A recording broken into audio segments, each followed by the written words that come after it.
It's 12 o'clock on the dot, so let's start the show. How does that sound?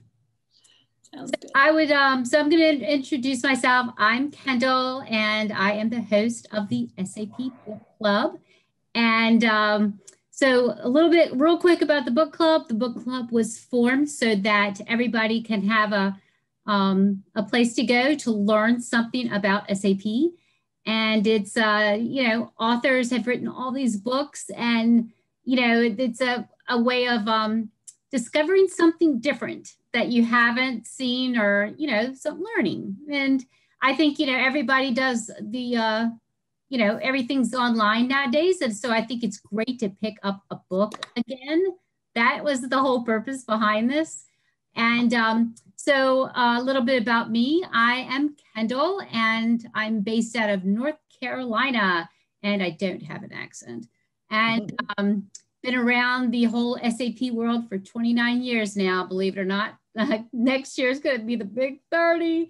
So I have met so many friends throughout the years, and this is a great way for everybody to kind of get together and do something fun. And so we've been doing a lot of books and about a lot of different things, but we have not hit HR yet. So our book of the month is about SAP SuccessFactors Talent. And I have been waiting for this book for a while. It hadn't gotten published. We were like, is it ready? Is it ready? So it finally got ready. And I forgot to tell you what I really do in life, besides the whole SAP. I said SAP Book Club is just, it's my side gig. So my real gig is that I work for Genesis 10, and I work with companies to help them provide SAP talent to their projects, and I help them in regards to finding candidates for full-time, for part-time, for consulting services, even down to project work. If you're looking to, implement S4, get up in the big league, as they say, or even implement SuccessFactors. Heck, we do that too. But I find that not only, this is my kind of side hobby where I like to just get people give back. So I think this is kind of giving back to help people out and learning something. So our book of the month, of course, is SAP SuccessFactors Book 1 and SAP SuccessFactors Book 2. And it's funny because our last guest we had was Bill McDermott. And so when I told him our book of the month was Success, I was like, you got a lot of reading to do. We got pretty thick books. I was like, this is just one. Then we got two. So he was laughing about that. So, but the reason that there's two books is because there's a lot of material to cover. So with that being said, I would like to talk about the authors of this book. And we have three authors, believe it or not. We have Susan, Mike, and Venki. So I would like to introduce the authors and let them tell you a little bit about them. So the first author we're going to talk about is Susan. Go ahead, Susan. Thanks, Kendall. Hello, everyone. It's really great to be here, and I appreciate the opportunity to talk a little bit about our books. As I said, my name is Susan Traynor, and I'm based in San Diego. I've been doing SAP HR probably, I don't want to date myself, but more than 25 years. I've gotten into SuccessFactors probably within the last 5. So I'm certified in performance management and in succession management. So I've learned a lot in the last 5 years, and I just thought this book was it gave me a great chance to put down a lot of what I knew, and also gave me a chance to learn a lot more. So it's a really good opportunity. Excellent. And you're based out of? San Diego. San Diego. Oh, California. It must be early in the morning for you. Okay. Oh, it's 9 o'clock. Is it 9 o'clock? Yeah. Okay. Start the day. And our next author is going to be Venki. Go ahead. Tell us about yourself. Mike, you're on mute. She said Venki. Venki, good. Venki. Oh, okay. We'll do you first. Thanks, Kendall. This is Venki Krishnamoorthy. Been doing ERP for about 30 years now, SAP for about 15, and SuccessFactors for about 8 years now. I met a lot of amazing people in my journey, and two of those amazing people is Susan and Mike. When I started my SuccessFactors career 8 years back, Mike was already a rock star at that time. I reached out to our mutual friend, Jeremy, and said, I have these questions and who could help me out? He said, reach out to Mike. So that's how Mike and we got introduced. Mike is an amazing friend, amazing human being, and a great colleague. So Susan, Mike, and we have worked together for several years. So, there's a bit of relationship there. At my end, these are my 8th and 9th book. I'm very humbled and honored with all these opportunities. To be more honest, it is Jeremy Masters who introduced me to book writing. That's how my journey lasted. And I thought I should give out a shout to him. There you go. Thanks so much, Kendall, for organizing this. This is fantastic. Excellent. All right. Well, the next author we have is Mike. Go ahead, Mike. All right. I'm Mike Wellens. So I've been doing HR and IT projects for 15 to 20 years, which makes me the new kid this panel. I've had a blast in my career for sure. Like Venki was saying, these two and we have a lot of mutual friends as well. Are all awesome to work with. Writing a marathon, and so when you're running a marathon, you need to pace yourself and have a lot of support in the journey to get there as well. And so we've definitely supported each other a lot over the years on our projects. And so, these are people that I trusted to go on this journey with of getting this book published. So we have a ton of great content in there, a lot of factual stuff, but also a lot of great pointers and things that you're only gonna understand or get with experience, right?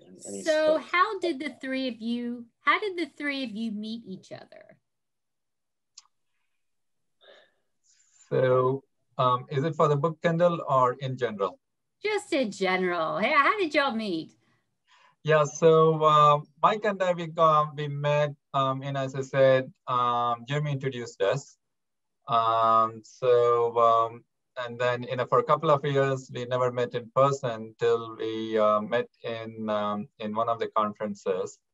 And, I was taken in by Mike, amazing personality, great attitude. By that time, we have already done a couple of projects together, but, whenever I was on site, I was not there. And when he was on site, I was not there. So, it was always, touch and go and virtual. So whose idea was it to write the book? So, thank you. The publisher reached out to me. She was looking for, a author for SuccessFactors title. So she reached out to me because, as I said, I already had a few books against my name. Except for one title, I think almost all books are co-authored with Jeremy. So you're the one you were the writer. So you were the one who was so you've written before, but the other two had not, right? Yeah, to be honest, I learned a lot from both of them during this journey. As usual, I reached out to Jeremy and asked him, I have this project, should we collaborate? And Jeremy was like, I've given up writing. I don't believe, I can take that project anymore. I know when I accepted the project, I know, not go beyond Jeremy. So how long was this journey? That's my big question. How long did it take to write that book? So, when we started the journey, when we had the first, meetup after deciding, that Susan, Mike, and I will come together, I still remember Mike saying, this will not go beyond this number of pages. This will not go beyond a couple of weeks. And, we literally could not get completed till March of this year, right, Mike? And, the initial discussion for about 150 pages, then, we discussed, what are the topics can be included, and we gave a proposal for between 350 to 400 pages. And we ended up with 1,200 pages. And, let me be very honest here. The full credit goes to Susan and to Mike. And especially Susan, she kept us on our toes. She would not stop writing on a topic. When she finished, Mike and I, we used to read the book. And I remember telling Mike, people should not refer to the implementation guides. They should refer to this book because this brings out real project experiences. It tells you the nuances that we do not get to see in an implementation guide. So, all credit goes to Mike and to Susan. Both have been, tremendous partners in this project. And I'm very humbled, at this opportunity because, I felt sick and I actually have to pull out of a full, of consulting jobs, and I was sick at home. But both of them did not hesitate to pick up, what I should have done. That is so funny. Well, I heard that the book was so big that you guys were like, broke the printer at A-Press. Is that true? Mike, you should take that. Yeah, they basically told us, I think it was like 1,000 pages or something was the max. If you go more than that, it will physically break the printer. So we had to quickly, we thought we were done with this thing and we had to scramble. Okay, how do we logically divide this into 2 volumes because we don't want to break their printers. So it's definitely a thorough book to say the least, and has a lot of great content, well beyond what SAP is going to offer you directly. Oh, yes, it goes into great detail, which I love. And I like the fact that you guys put some stories in there as well. So can you think of like, tell me about like one of your clients that made a huge impact of putting SuccessFactors in? Like, where were they at? And then how did SuccessFactors help them? Mike and Susan, you should tell the story of that bottling company. Yeah. Well, I've got a couple different succession planning success stories that are, very similar because, believe it or not, folks are still using spreadsheets kind of behind the scenes and PowerPoint presentations, to do all of their succession planning. And I think particularly with COVID, people realized, wow, we really need our succession plans up and running because, people were, especially when the economy heated back up, people started, running to different jobs left and right. And business continuity for, many companies became an issue because you'd have these key positions where folks would leave and you had no plan how to fill them back. So some of our customers have been very successful in getting off of those spreadsheets where the data just becomes stale within a matter of days to getting onto a live real-time succession planning system where everybody can collaborate at once and get all the data they need to make the right decisions and be able to very quickly throw together those executive presentations. So that's kind of a vague one. I know I don't want to throw customer names out there, but for sure, I think succession, in my opinion, particularly if you implement a lot of the other modules, to me makes the biggest impact for the business. Well, I was talking to a professor at one of the universities at University Alliance, SAP Alliance program, and they were telling me that we were talking about like succession, who is the next generation behind us. And, I was like looking around and everybody in SAP is like my age. And we're like, who's going to replace us, you know, when we, you know, retire in like 10 years. And then we thought, you know, the kids aren't taking SAP classes. They're taking like want to be developers or do analytics or something like that.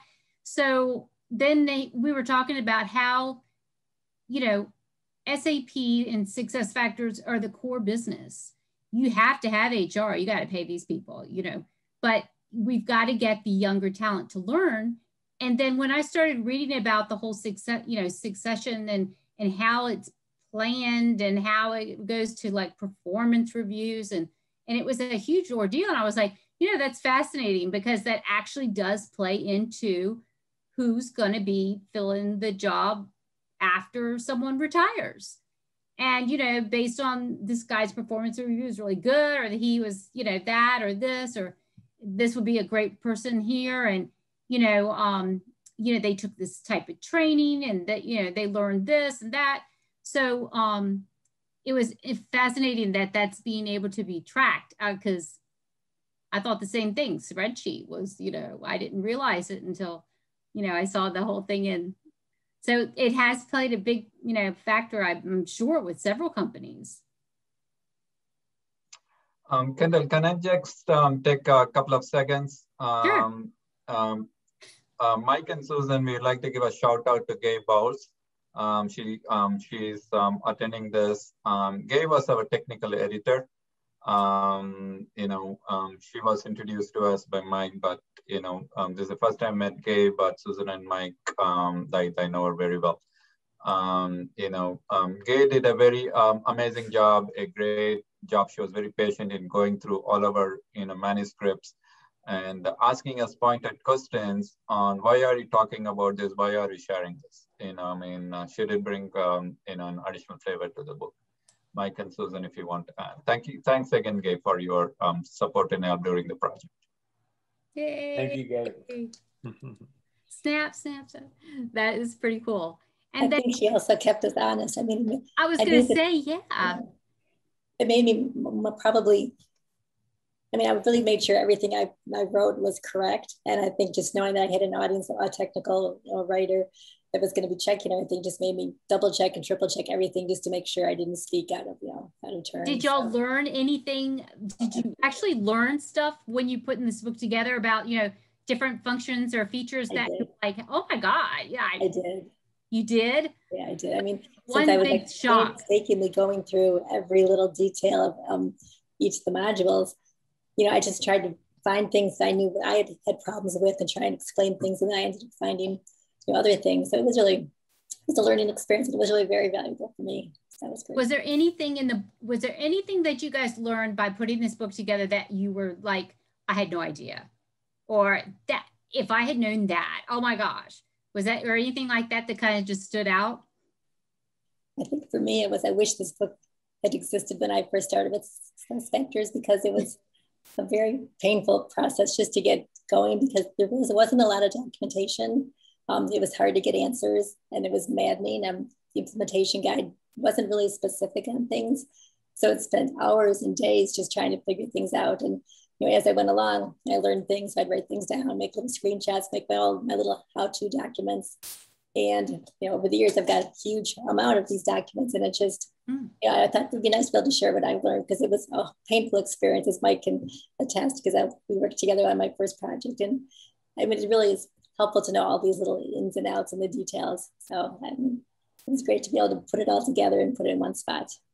That's pretty cool. Well, one thing, you know, like you said, it's changing and evolving. And, you know, one thing that I was wondering is like with the whole COVID thing, and there are like clients in hospitals and so forth that might be running SuccessFactors, and then all of a sudden, you know, they say, hey, everybody's got to get vaccinated. Well, is there like a place now that SuccessFactors actually thought about, oh my gosh, maybe we need to put in that into, I mean, how did it play into this? I mean, does it? Yeah.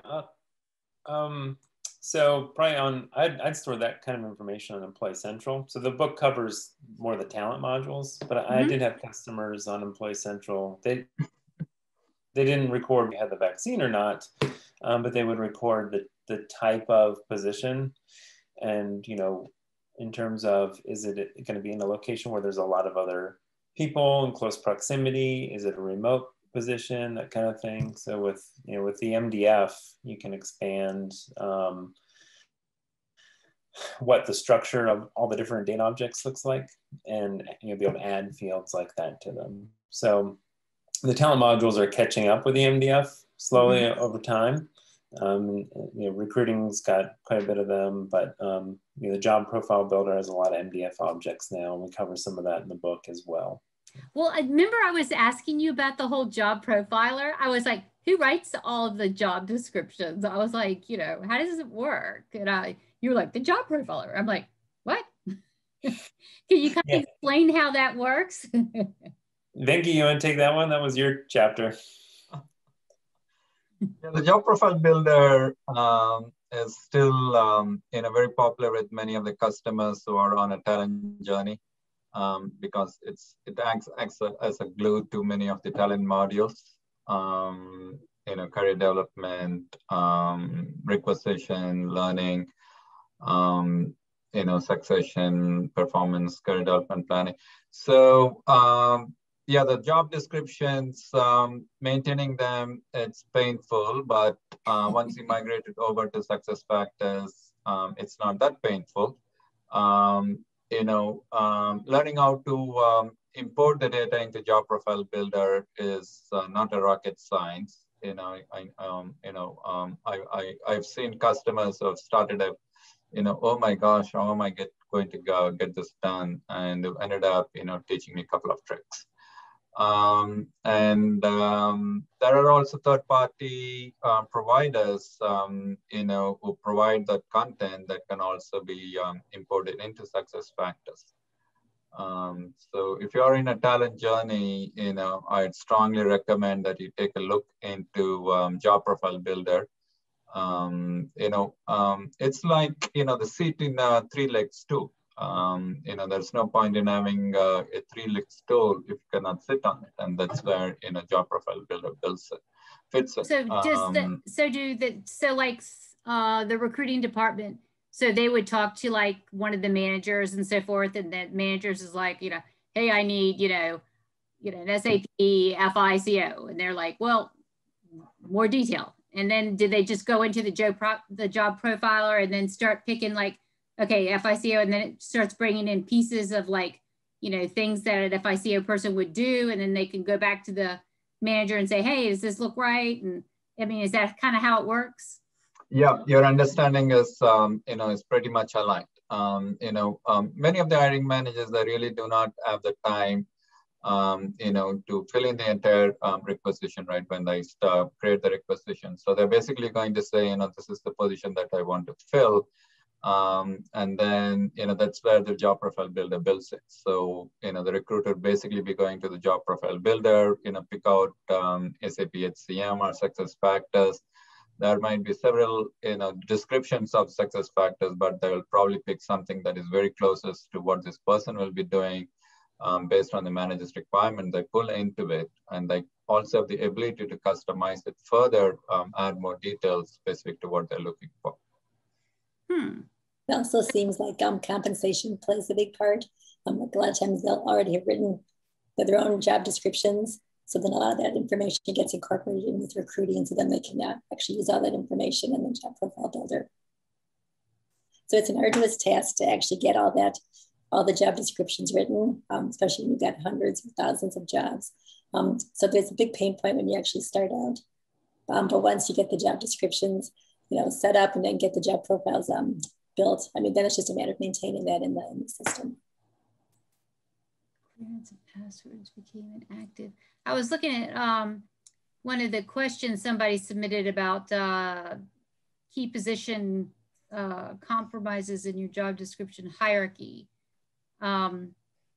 Clearances and passwords, like, I guess this would be within federal. Obviously, within job descriptions, you can put different, you know, like, you know, what kind of, you know, clearances you would need. And those are just different fields that you would fill out based on the job profile pretty much. So like if you needed somebody who had an active secret clearance, or, you know, you could have like probably a drop down menu for that. And it just, so that would be a federal project that, you know, they would build out the job profile builder differently than say a commercial client who that just didn't have, you know, need. I guess it would be based upon, you know, your customer and what their needs were. Yeah, you can maintain multiple templates in the job profile builder, and depending on the customer or even the job requirement. You know, many customers in a professional services, for example, you know, they do have a commercial division as well as a federal division. And you know, the federal division obviously has a lot more guardrails compared to the commercial division. So, you know, such customers end up maintaining two different templates, and your federal template obviously say, you know, security clearance required or not. And then, you know, you can select, you know, what level of security clearance is required. And, you know, does it need to have a background in, you know, a veteran services, for example. So, yeah, I mean, you can actually, you know, end up building some custom needs, you know, depending on what your actual requirement is going to. Yeah, because we were talking about the whole remote thing now with people going remote, and, you know, different clients are saying, oh, like this job, you can work anywhere you want, or, you know, this is, you have to be here, or that kind of thing. And it kind of gets tricky, I think, for recruiters, you know, to determine that based on, you know, what, so like they would say, oh, it's remote until September, you know. Obviously, there's now new things that you would have to put into the job profile instead of, you know, so those are obviously things that you would build into it, or how does all that work? Yeah, so that's a great question, right? You know, even prior to the COVID, you know, some of the positions were, you know, remote, you know, they obviously don't need a on-site presence, though, you know, over 90% of the workforce were, you know, on-site. But the COVID, you know, it was a seismic shift, you know, to the remote workforce. So, you know, the job profile builder obviously got updated based on the new work conditions, you know, whether an on-site presence is needed or not, or, you know, how much of on-site presence is required. So all of those, you know, additional needs were, you know, were captured, or, you know, for an existing customers, their templates were updated, you know, to capture this new information. That's a great question. Yeah. And also within the job profile, does it capture salaries and so forth as well based on positions, or? So you can, you know, capture your salary needs. You know, it may not necessarily, you know, drill down into positions, because an organization could have, you know, multiple positions, and it's difficult to maintain the salary needs at the position level. So customers typically do it, you know, on some basic foundation object, and they'll say, you know, this position will carry, you know, this minimum to this maximum range, and then, you know, they will obviously will adjust it according to what the needs. And this also goes back to what Susan shared with us a few minutes ago, right? You know, on the compensation. So, you know, I've also seen customers, and Susan can add further, you know, on the range penetration and the compare ratio. So, you know, it's an amazing tool. You know, to be very honest, job profile builder has come a very, very long way compared to the days, you know, SuccessFactors saying, you know, you should start using it. So, yeah. Well, I've noticed that some of these jobs, you know, the salaries are like way too low. And I'm like, dude, man, you're not going to get anybody for that. Obviously, they clicked the wrong buttons on the the job profile builder to get the right salaries.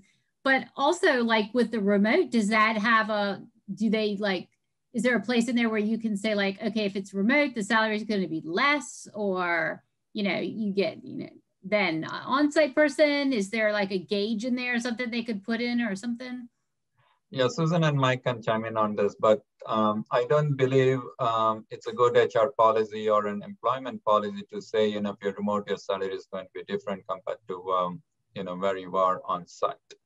You know, because with this new culture of, you know, the workforce having to be remote, you know, because of, you know, the necessity of it, And many of my customers have agreed that they have not seen a dip in productivity. They actually say, employees are more productive. But in HR, I've also said, that we have to innovate on what new benefits we could offer, for such a large benefits in a large population of the workforce who are remote. So I'm yet to see a customer who have actually made a salary differentiation based on whether they're remote or on-site. So Mike and Susan. Yeah, I haven't seen a difference in salaries between the two, and that would probably tie more into negotiations too with, on the recruiting end of things. But, I don't think most people would spell that out, in the system anywhere. So everybody living in those very expensive cities need to live like in the middle of nowhere, because you can get the same salaries. But that's what I'd be doing. And also a state with no taxes. So that's another big thing. Like if it's remote and someone's in a state that's like, there's no taxes, or if there's a, you got to capture where they're located. Is there, are there places in there where that can be done? Because, Yeah, that's more Employee Central payroll. Mm-hmm. And Employee Central. So our book would be probably, 20,000 pages if we try to include all that. So we just stuck with the talent modules, right? So when we talk about SuccessFactors Talent, we're talking about like job profile builder. To an extent, job profile builder really encompasses the whole solution, right? Including Employee Central, but really the employee kind of talent profile, performance and goals, succession planning, 360 evaluations. What am I leaving out, folks? CDP and calibrations. Yeah, calibration. That was very confusing. Can you explain all that? Because I was very confused on that chapter. Calibration's all yours, Susan. I was going to say, who wrote that one? I guess that would be me. I guess it's just a way to make sure that people are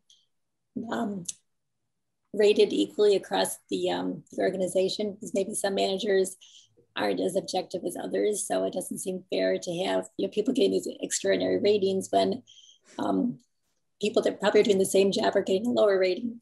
So it really gives the company a chance to come together and compare people in terms of, is this rating appropriate? Is this not appropriate? It just gives them a more concise, a more consistent rating system. So they can just use more than just, one different thing. They can use multiple criteria, so that it isn't just based on one thing. So that way, when you have a whole group within an organization looking at a group of people, they can at least be more objective, I think. I think that helps out with succession planning too. Because then if somebody gets, promoted and you look at the other guy and he's, so that kind of gives everybody equal playing field, really. Mm-hmm. Yep. I mean, they can look at not just, the work they've done this year, but they can look at other people that have worked with them. So you can get more of a perspective on just other than just what the manager says. So it gives a greater rounded perspective on the play. What do you guys think is the biggest trend? Like, what are most companies doing with, what are they putting in? Everything? Or are they really this one part? Or so performance and goals is really the flagship product of SuccessFactors. That was where the product started. And if you look today too, it's still where the most new customers sign on. It's one of the simplest to implement in terms of time to value, very quick, and but it's also very robust as well. I think that was some of what the whole team who wrote the book started to realize, is just how much capability is hidden down in there. You start peeling away the onion and you just keep finding more and more and more, and next thing you know, you have a 1,200-page book. So most companies only use probably about this much of the capabilities of the performance and goals module, when in reality, it can handle all kinds of different scenarios in order to get people to collaborate on what the business objectives of the company are, and then in turn rate how people are, fulfilling those objectives. I even thought it was funny that you can give people badges. Like there's I know. in there. Yeah. Yeah, I haven't had a lot of customers implement the badges, but they are pretty cool. The employee of the month, I would be like, where's my badge? Hey. I think at one point there was a limit of how many badges you could have, and one company had an issue with that because they thought, well, they want more than 8. So I think now they have expanded the number that are available. So it's just kind of funny. Wow, that's a lot of badges. They didn't think that was enough. So kind of funny. So what Fiori apps have y'all been seeing relate to what you're doing now within Talent? Anything? I haven't seen a whole lot of add-ons to the Talent modules per se, right? The modules that we listed. I've seen some neat ones assist with like recruiting and onboarding more. But you could definitely integrate Fiori with SuccessFactors if you're willing to use middleware to have the two systems talk to one another and create your own custom apps on the cloud, right? If you use the HANA cloud, you can build Fiori apps that do something a little extra that you want to have SuccessFactors exchange data with that app. So you can run SuccessFactors completely separate from any system. Yeah, I mean, the idea is it's kind of plug and play, right? So, I mean, within a matter of months, you could get a performance and goals system. I mean, just a few short months, performance and goals implementation up and running from start to finish. I've done the same with Succession. I'm working on a Succession project right now that's 3 months long, right? So, it's very quick. Everything's really already built. You're just configuring. You're telling SAP, hey, bring up this instance, and then we configure it. And you run a test instance, and then you move it to production. Some have more systems than that. Maybe they have a production support and also kind of a staging system, but very fast. You're not building any of these apps from scratch. So how long does it take usually for a customer to install SuccessFactors?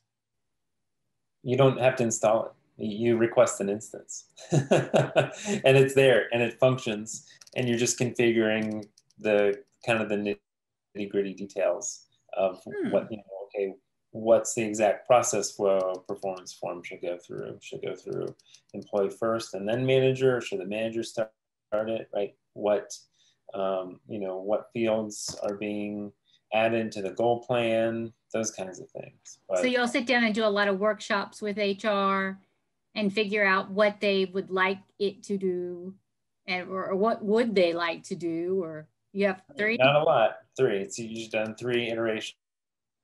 So it's probably about 4 workshops in an idealized, right, implementation.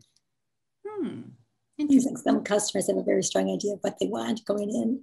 So it's just a matter of making sure that the system's going to work the way they ask. Others, they have no clue what SuccessFactors does or how it works. So I always like to configure a sales demo some instance and just show them all the different possibilities, just so they can get an idea of what's out there and what they may decide to implement. I can only imagine some of these great big companies and all those employees, and how you get them all in there, and who reports to who, and is that a bigger challenge, like the hierarchy with succession planning, and or not? There's a standard file format, and so you typically just give the customer, hey, this is the format to load the employee data in. And that's that. So normally if they're using Employee Central, it's a simple mapping within the system. So there's not even anything to import there. If they're using a third-party system, or if they're using SAP on-premise, then SAP on-premise already has a program that outputs the employee data in the format that you need. If you're using a third-party system, you just say, here's the template, just put the data in that format, and we load it up. So what are some big changes in SuccessFactors that you've seen, like the biggest ones over the years that within, you know, what do you think the biggest one has been within, you know, within the talent? I think continuous performance management is becoming more used. And now with the latest release, it's integrated with performance and goals in a greater depth than it was before. So a lot of people are finding that's a really helpful tool to use.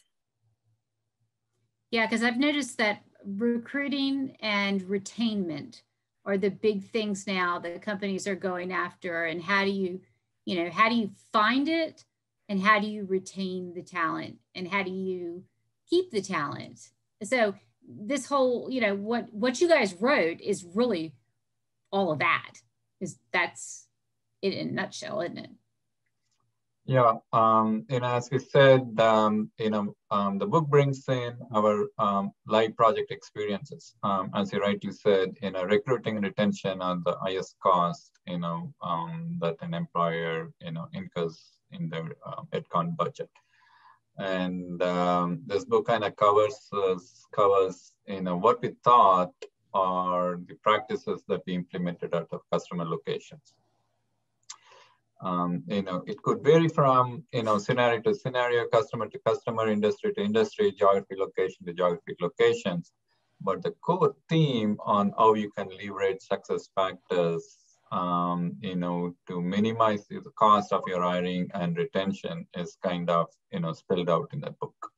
Yeah, because I mean, that's huge. I think that companies, you know, you spend so much money trying to get these employees or find them, and then, but retaining them, you know, that's huge. So, you know, with the succession planning and being able to promote from within is something that a lot of companies, I think, would be looking at right now. Mm-hmm. I think also part of it is there's a career development component. So that gives employees a chance to kind of see what positions are available within the corporation, so they can try and, you know, strive to reaching those the higher level jobs, so they can then set up competencies that they're trying to work for, so they can, you know, work on things that they want to grow into. So it's a chance for people to take ownership of their own career and figure out, you know, where they want to go within the company and what skills they need to get there. So that's cool. It's like with the career worksheet. So you can look at all the different job roles and then the job descriptions based on the job profile builder. And then just kind of see, you know, how ready am I yet for this position? And you can kind of figure out, you know, what development goals I need to set up to kind of move along that path. So if I want to be CIO, will it tell me who's going to retire at what date? And then I would take their job. No, it'll tell you the competencies that you need or the behaviors or skills to reach those. Yeah, some things are out of your hands, but at least you'll know, you know, the qualifications you would need, so you can kind of prep, you know, make sure you've got the right skills going in the right direction. Oh, that's pretty cool. Mm. So now you guys dedicated this book to certain people. So who did you dedicate the book to? I dedicated it to my brothers, Jeff and Randy. My dad died when I was really young, so they're older, and they were kind of, you know, helped me along. They guided me and supported me and encouraged me. So, you know, big shout out to them because they're great guys. Aw. Yeah. All right, Mike, what about you? Who did you dedicate the book to? I dedicated to Sheila McGovern, who was a partner at IBM and my boss for many years. I say boss, but, you know, really mentor as well too. So she had passed away shortly before we started the book.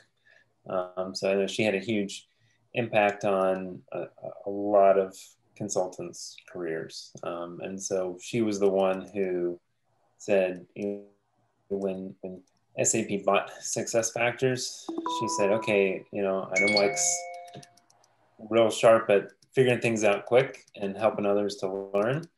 So I want him to go and learn what this does and, help our practice figure out what to do. So because of that, I'm here today. That's cool. Well, all right, Venki, you told me a story earlier that you met a person over coffee. And why don't you tell me that story? I think that's pretty interesting because a lot of people, don't get to meet the man who sold SuccessFactors to Bill McDermott there at SAP. So tell Ms. Venki about Lynn. So, Lars is a very big name here. So, I'm not claiming anything here. I just want to, stress that. When Lars had, made SuccessFactors successful, around that time, I was pitching my business plan in the VC circuit. And I was actually looking for a mentor, who could get me started, because the business plan I had was, slightly different. And I was also looking for an HRA solution that I could leverage. And I had actually, signed up with a different solution. And, one of the VCs said, I can introduce you to him.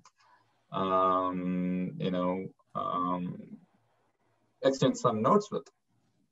So, I was introduced, and then, he was very kind to, respond to my query.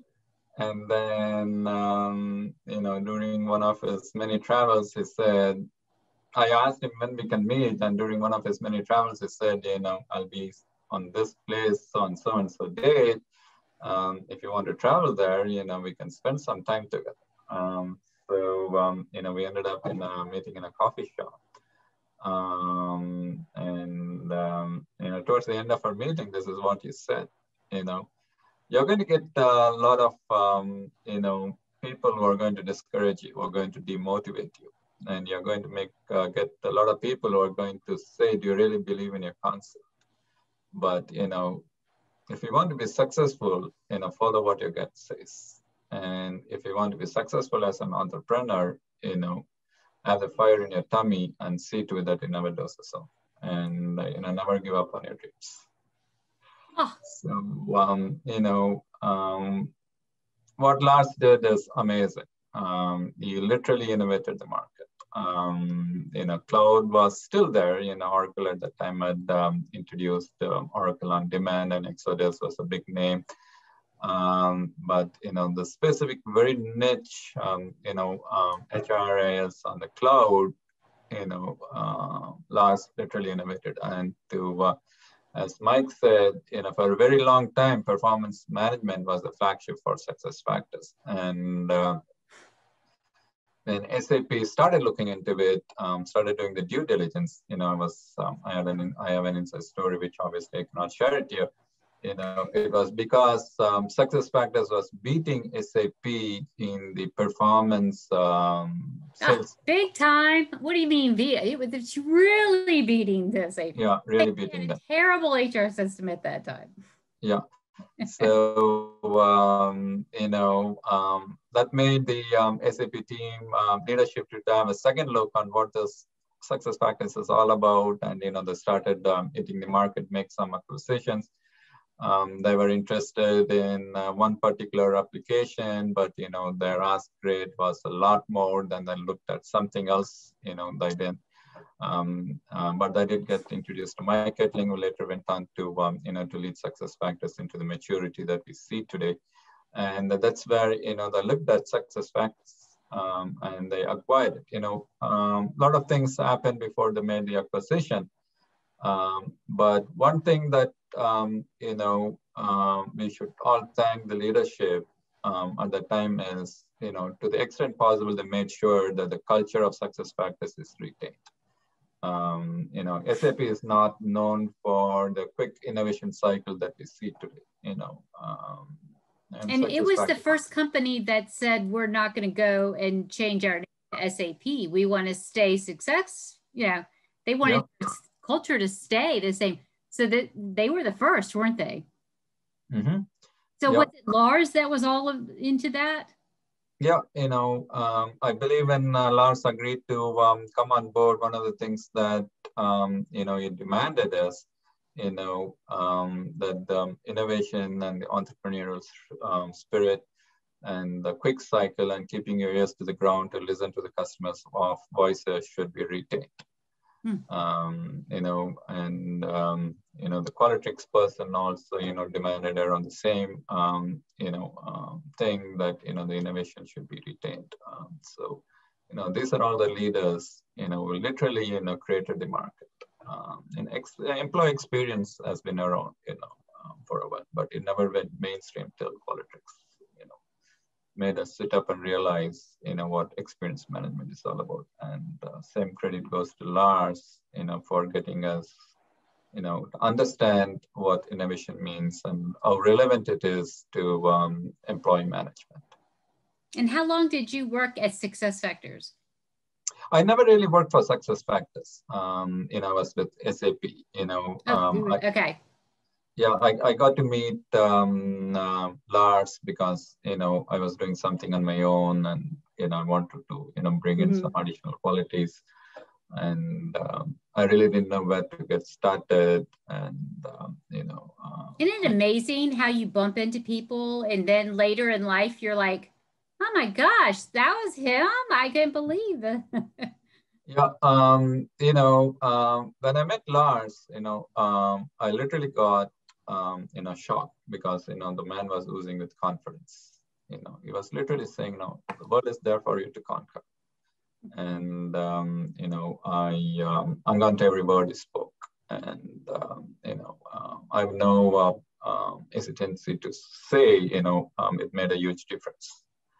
In my thinking, and to never give up on what you believe and never to give up on your dreams. So, So who did you dedicate the book to? I dedicated this book to my mom. She's no more, but whatever I am today, she is responsible. She never said, that you need to do this, you need to lead such a life. And, she said only one thing: no matter what you do, I should be proud of you. I should not say, oh, this is Venki's mom.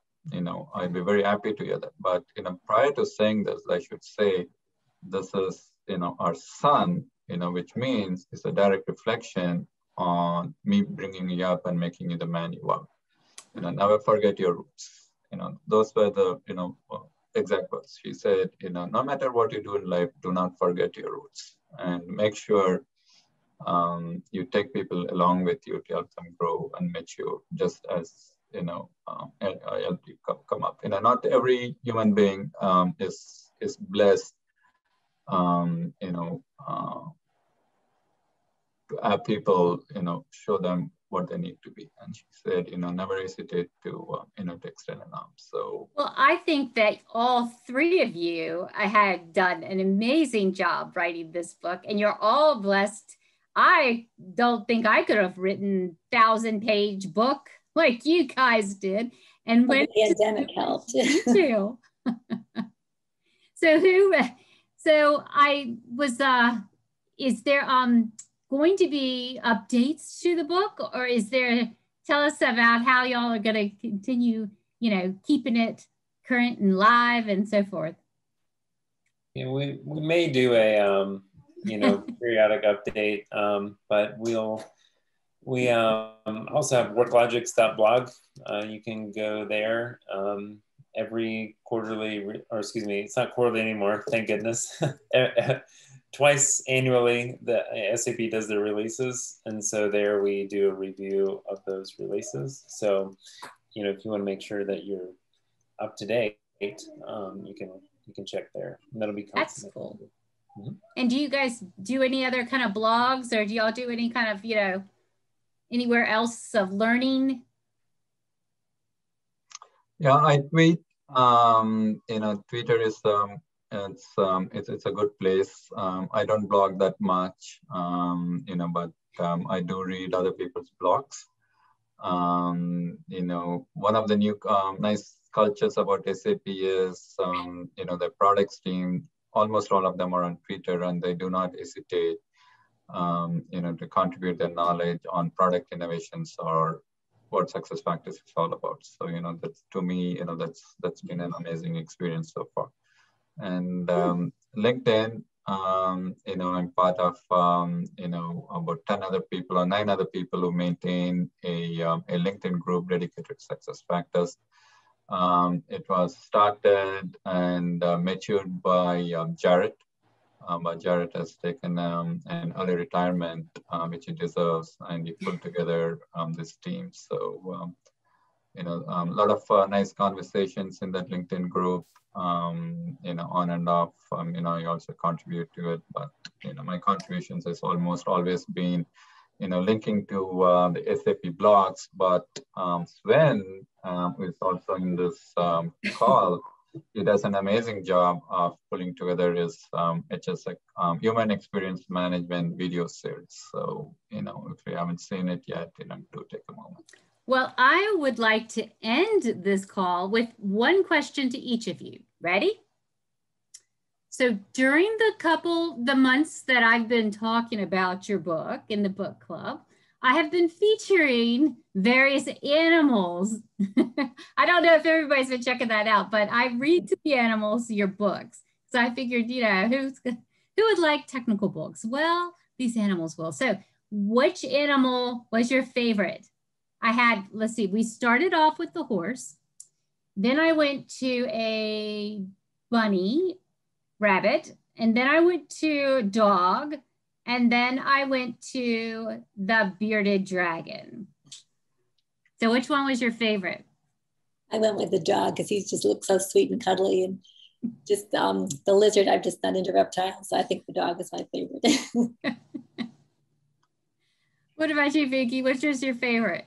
Elephants. You know, elephants have had, you know, huge influence on me. I don't know why, or you know, it's a little hard to explain, but you know, on and off, I have visited elephant sanctuaries. You know, as a volunteer, I've also ended up, you know, amazed at how beautiful these animals are. You know, just watching them, you know, as its own story, and I don't know why, but it kind of inspires me. That's funny. What about you, Mike? Oh, the bearded dragon, definitely. Yeah. Yeah. What, you know, one because of the matching look. That's right. Oh you do have that matching lizard thing going on. But also, you know, the How to Train Your Dragon movie. My kids love that, so definitely reminds me of that. And you know, the SAP SuccessFactors is a great thing to train your dragon in. So I definitely agree. And his the dragon's name is Spike, and it's my neighbor's kid's lizard. And it started off little, and now the lizard is like this big. And we found out that it's not a boy, it's a girl. So it's still named Spike. And I have to go, when they go to town, I have to go and feed it live crickets and worms. And so I have these tongs, and the crickets, I would try to drop them in the tank and they would jump out, but I wouldn't capture them because I was scared to get them. So I would have to tell them, sorry, but there's like 8 crickets running around your house right now. So, but yeah, the bearded dragon, he rocks. He's the best. And on my head, he actually sat, and his little fingernails would cling into, he was really spiky. He was not cuddly at all. Just to let you know. So anyway, with that, Spike and I would like to tell you, thank you so much, all of you guys, for joining the SAP Book Club. We've had a great time. And I hope that everybody here has learned something a little bit about, you know, how to get talent, how to keep talent, and read your book. I think it's wonderful. Thank you all. And thanks everybody for attending. And thank you. Bye, guys. Thank you all. Bye-bye.